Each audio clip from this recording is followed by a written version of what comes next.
Hello everyone, I am Julian Morris with the Channel 5 News. In the headlines, work on a geothermal energy plant in the Roseau Valley could begin by the middle of the year. Former MP for Roseau South Ambrose George accredited as ambassador to Venezuela. And Dominica's Labour Party holds its last delegates conference before the 2020 elections later this month. The details coming up. Imagine you have Hollywood at your command. Introducing Flow Evil. Red cheese, gold rings, all black, everything creeping through the night. Anywhere you are. Big girls don't scream hard like Halloween, make me feel alive. There's a world of entertainment here, and you run the show. Flow Evil. First up in the news, World Bank approved funds for Dominica's geothermal energy project expected to be available by March. Andrea Louis has a report. The availability of funds follows the successful completion of negotiations with the bank last week.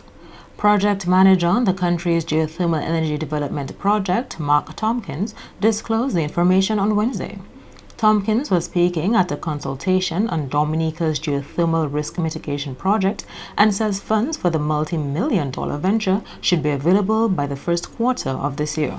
We've had negotiations with the World Bank and they've been successfully concluded. The ink's not quite signed yet, but it's not close, not far away.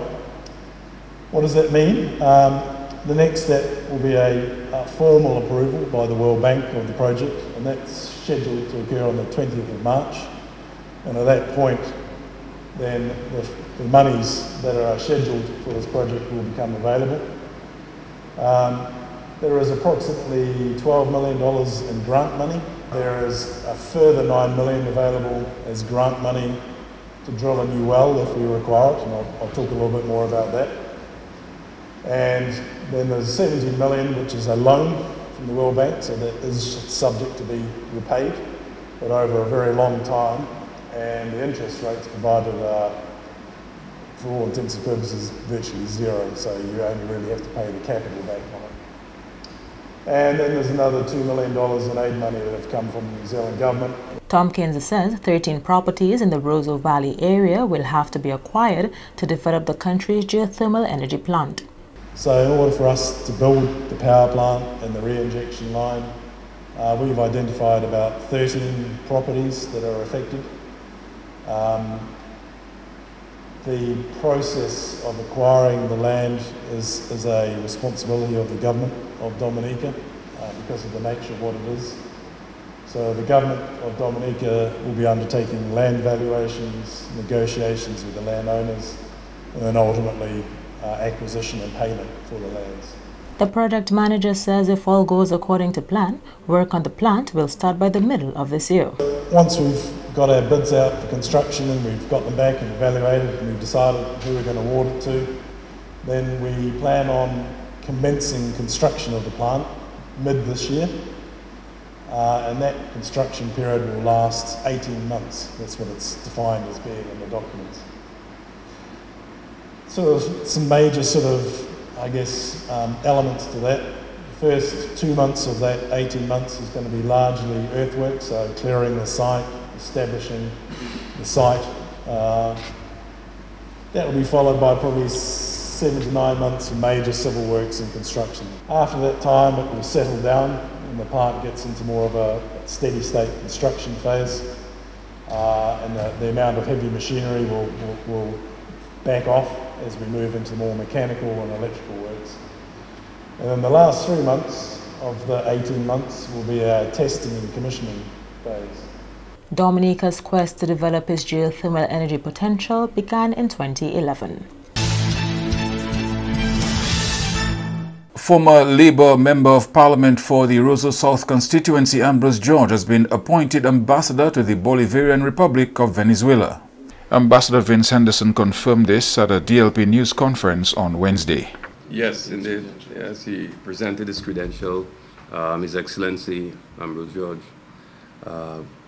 is now ambassador, Dominica's ambassador to the Bolivarian Republic of Venezuela. He presented his credentials a few days ago to the president of Venezuela. And he has been accredited as ambassador, yes. Ambrose George is taking up this important responsibility at a challenging time in Venezuela's history, with the U.S. backing interim President Juan Guaido, while President Nicolas Maduro remains in office. The Labour Party's last delegates conference before the 2020 general election will be held in Londonderry on the 17th of February. The Labour Party has not been able to hold the annual gathering due to Tropical Storm Erika and Hurricane Maria. While there are some vacancies, major changes are not expected. The executive will run the affairs of the party for the upcoming year. The agenda for the delegates conference, to include the name of the guest speaker, will be announced later. Prime Minister Skerrit will address the party's delegates conference on progress made in the country's recovery efforts post-Hurricane Maria. The Dominica Labour Party is the change itself. It has been able not only to change Dominica, but to change its face, because we've seen the evolution. Last time, when was the last time I ran this? 2005? Yeah. By 2009, you saw what happened. We had an unprecedented number of new candidates. 2014, we saw new candidates. We had by-elections where we've brought in new candidates. But we've also, if you notice, for the first time in Dominica's history, we have so many women elected to Parliament and serving in the cabinet. Some of them who are as senators. So we expect that. But we have to also remind people that some of the things that people are calling for is because we've taken Dominica so far. So we can now call for it. It's like you don't need a garage if you don't have a car. But you only need a garage if you have a car. So we have taken Dominica from a place where we had basically very poor infrastructure. There are some things that were non-existent. And today people are asking for more.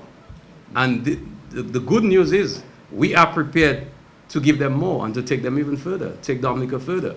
And Honorable Douglas spoke about some of the plans for the new Dominica, and the Prime Minister will unveil some of the plans for the concept of building a new Dominica, where we would expect to see not only infrastructural development of projects, but policy decisions to improve people's lives.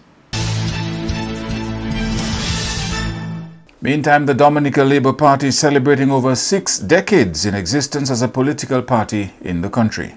MP for Portsmouth Ian Douglas says the DLP is the greatest political organization in Dominica and possibly in the region. Douglas says there's no doubt the party has a lot to celebrate. The most mature and the most organized, the most well-oiled machinery in opposition and in government. And we have led the way from the inception, from the days of our founding leader, Phyllis Shand Alfrey and Low Black, when they founded the party and handed the party over to the father of the nation, actually Edward Oliver LeBlanc, who really laid the cornerstone for the new Dominica. I mean, most of the roads around Dominica was cut by the Dominica Labour Party, the Ministry Building, the Deepwater Harbour. I mean, a lot of the businesses, Dominica Coconut Products, DCP, was founded by the Dominica Labour Party.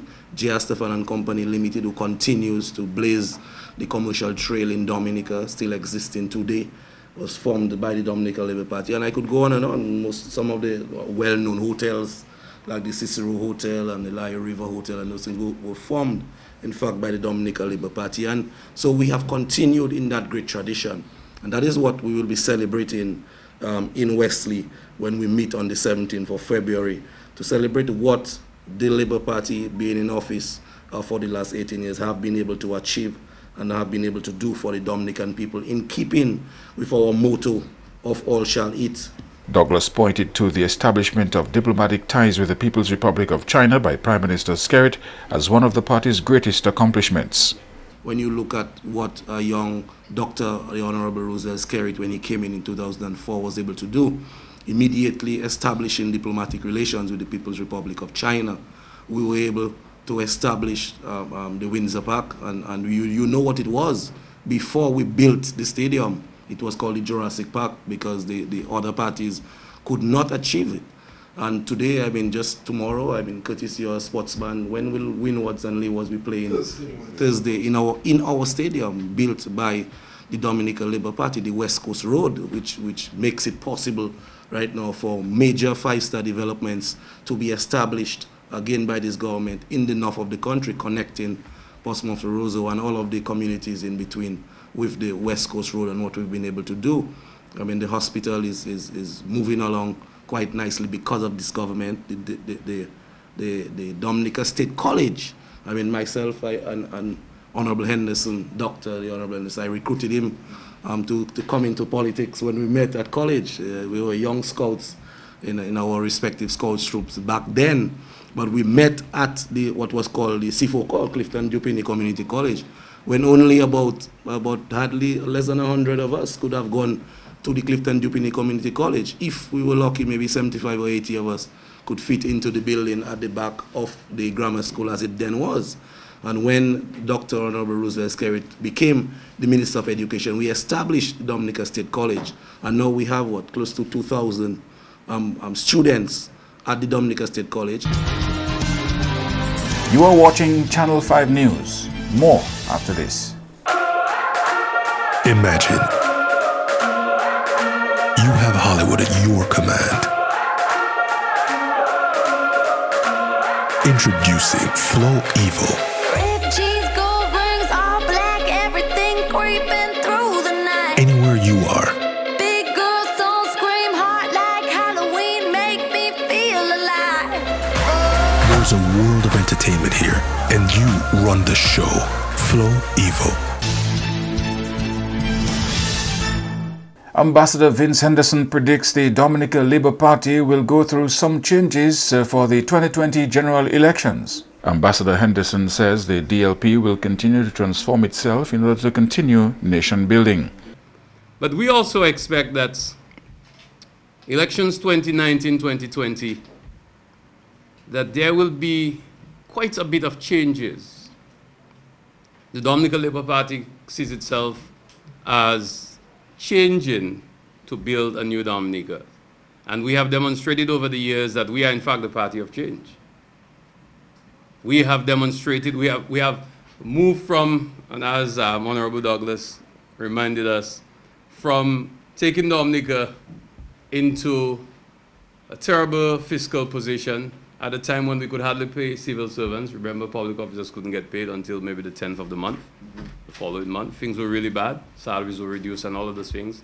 And we saw that over the years that we've moved ourselves from that, so much so that we can now provide more social services and support to our people.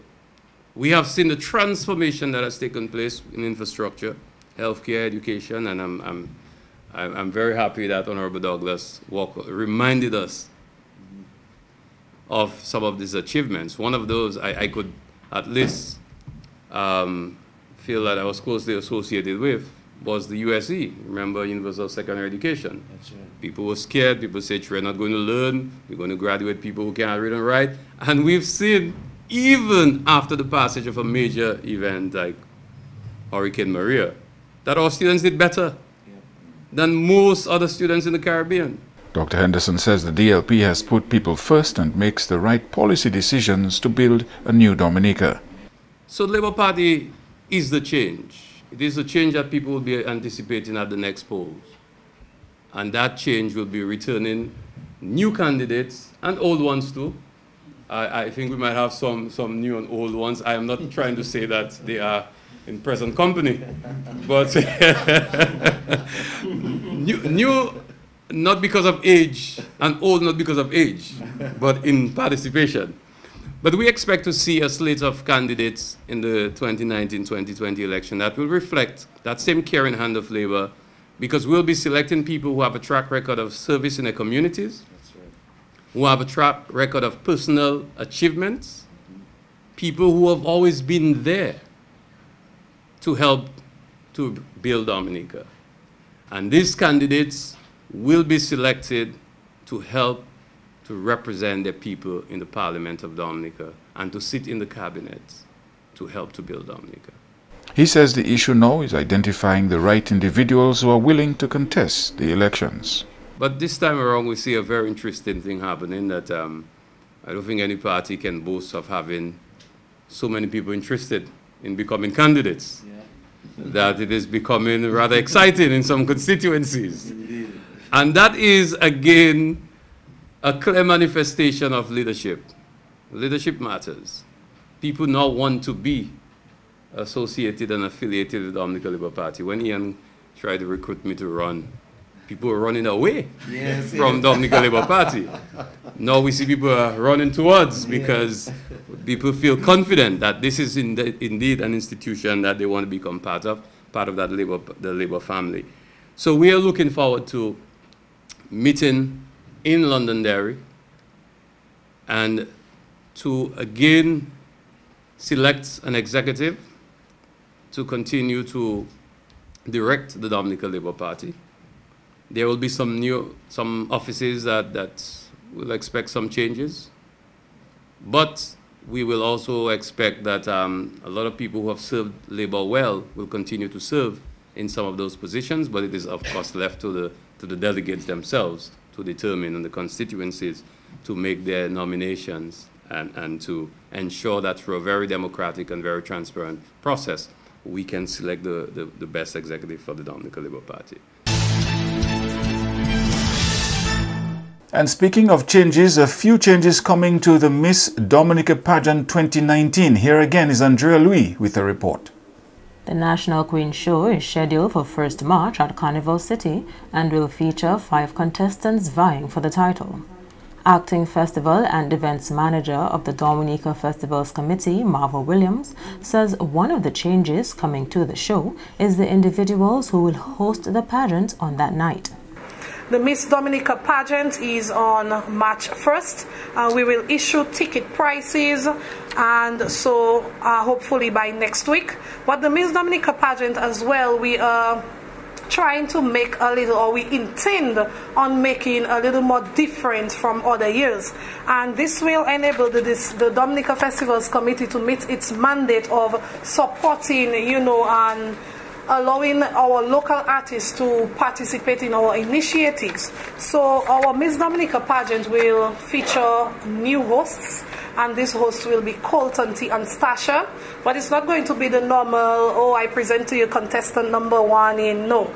They are going to make the experience at the Miss Dominica pageant very, very different. And trust me, based on the conversations we've had, they are really, really excited. So we are looking forward to putting together that additional packaging for the Miss Dominica pageant. Another aspect of the pageant that will see change is the costume round. Actually, we are not doing the costumes this year. The big bulky costumes. We are doing the spectacular wear, which is smaller, it's easier to travel with, it's easier to put on display, because it's our intention, hopefully, even at our ports of entry, if we can, to have some of the spectacular wares on display. So it's no longer going to be the big costumes on wheels, it's going to be a smaller version, which is called a spectacular wear. And I spoke earlier on of Colton T and Stasha, so I'm working with the DFC production committee to incorporate the flow and everything, and these artists will be featured, and they are going to make a difference in the experience that patrons are going to have at the Miss Dominica pageant. The 5 ladies participating in the Miss Dominica 2019 pageant are 20-year-old Alia Martin of Campbell, Miss Corisav, appearing at number 1, 21-year-old Chrislyn Tavernier of Grand Bay, sponsored by Big Edge Financial Express, T Calypso and Easy Barrel at number 2, 21-year-old Anik Williams representing Goodwill, sponsored by the National Health Insurance Pilot Program, will appear at number 3. 20-year-old Marisol John, Miss Detroit's Tires Inc., representing Sultan and Coptol, will take to the stage at number 4. And 20-year-old Brittany Felix of St. Joseph, who is sponsored by Dominica National Lotteries, will close off each round at number 5. Andrea Louis, Channel 5 News. Dominica's Prince of Bouillon Asa Banton is the official brand ambassador for Torpiton Water. The announcement was made by Josephine Gabriel and Company Limited on Wednesday. This is among the company's initiatives to support Dominica's Carnival celebrations. The company is also the distributor for Torpiton Water, which has been branded the official water for Mass Dominic 2019.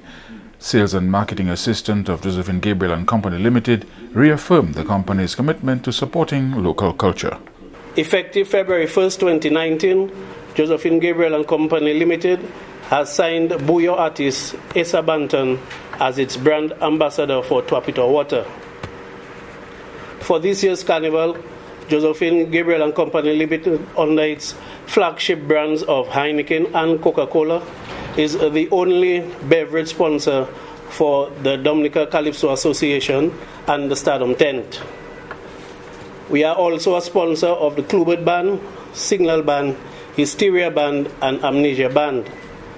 Josephine Gabriel and Company Limited will continue its sponsorship of the Junior Calypso Monarch, which is the breeding ground for the sustenance of the art form.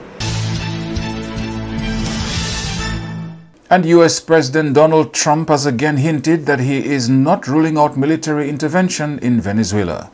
China opposes foreign intervention in Venezuela's situation and has urged the U.S. and Venezuela to deal with each other based on mutual respect and the principle of non-interference. But China has been investing heavily in Venezuela and has good reason to be interested in what happens there. China is paying high attention to the situation and urges relevant parties in Venezuela to keep calm and rational and seek a political solution through peaceful dialogue to the problem based on the Constitution of Venezuela. If the U.S. and other countries launch military intervention, not only would China's interests be harmed, but the security of neighboring countries in the region might also be affected. Of all the countries, right, that Latin America, that China has invested in Latin America, where have they invested the most amount of money? Venezuela. Look, it's off the charts. I mean, look at this. Look at the difference here. Look at the next closest one is what? Brazil. Look at Venezuela, $56 billion, with what, Brazil at 22 million or something like that? Now, you think China will allow the United States to push them out at a loss of $56 billion? See, most would argue that they probably won't let that happen, which may be why Venezuelan President Nicolas Maduro seems a little more confident, especially in this exclusive interview that he just did with RT Español. In Venezuela, there is going to be no war, no military intervention, which does not mean that we do not prepare to defend our land, which is sacred, that we do not prepare the whole system of weapons, the artillery system, missiles, the weapons. What is Donald Trump's casus belli against Venezuela? What is it? We don't have the weapons of mass destruction. We don't pose any security threat to them. The casus belli is the oil of Venezuela, the riches of Venezuela. It's gold, gas, diamonds, iron, water, our material riches. Les moun ki ni TB estene e ben tousse, moun ki en bonne santé oli wen ka respire se vermine lan. Moun ki pa ni bon tepewaman kon sa ki ni maladi HIV, alcool, ka fime, ti mamay e gwan moun bien sensible pour ces maladies sa la. Moun ki ka tousse ni pou pran précaution le yo en parmi moun en place publique. Couvre bouche ou le ka estene e tousse. Visite docteur e ben place santé ou. Fini tout traitement yo ba ou sa jwen guérison et puis maladie TB. En responsabilité ou, aider du bout si men maladie TB et HIV, protéger corps et les autres.